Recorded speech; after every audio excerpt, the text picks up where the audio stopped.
Take me, and leave them alone. I hissed at him. Bring Alexandra back. We both know that Olivia doesn't deserve this, I said, standing back a bit and staring down at Creel. Everyone behind me was shouting at the top of their lungs, and calling me crazy. Creel, obviously annoyed, snapped his fingers, and gagged all of them at once. Look at you, Travis my boy.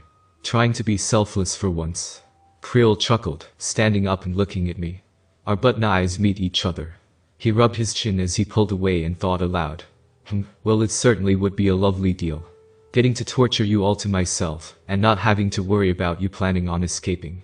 'Cause if you do, well, deal's off, isn't it?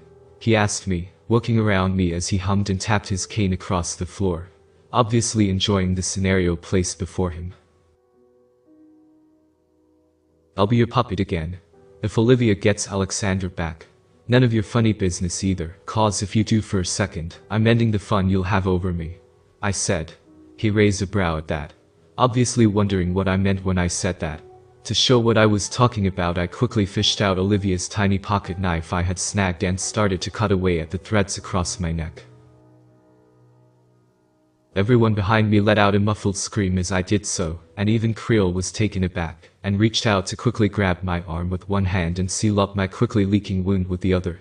Oh, you're serious, huh? Really think you can handle everything I have in store for you, Travis? There ain't no coming back from this, he said, yanking the knife from my hands, and putting more pressure on my neck, to staunch the black goop leaking from me. Just leave them alone, and do whatever you want with me, I spat back at him, to which he smiled and nodded. He broke out some thread and quickly fixed the stitching across my neck. I was suddenly met with loud crying as Olivia ran to me, and hit me over and over again. I don't want you to leave, Travis, she screamed, crying heavily and refusing to let go of me. I weakly wrapped my arms around her, and gave her a squeeze as I tried to pry her off of me. Creel turned his back to us and walked off. Soon a bright glow turned our attention to a spot on the floor where Alexandra had reappeared. I picked Olivia up and walked over, handing the crying and thrashing girl to her. She gave me a look of understanding, and gave me a hug and kiss on the forehead. Turning to Brian and Riley, I couldn't help myself, and hugged the two of them, squeezing them hard as I did my best to keep from falling and crying my buttons off. Finally, I pulled back, and waved to everyone. Thanks for everything, you guys, I said in a cracking voice as I once again felt the strings wrapping their way around me, and causing my sadness to vanish. Replaced by happiness, I waved away more vigorously and giggled. Please come back again soon. I felt that same hand come on my shoulder as the people I loved were pulled out of the shop by some unforeseen force. It's great to have you back, Travis, my boy.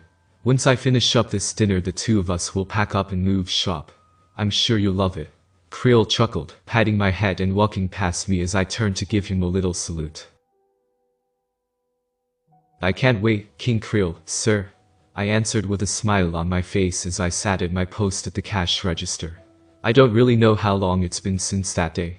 I don't really get to go outside anymore, but that's okay. I don't need to.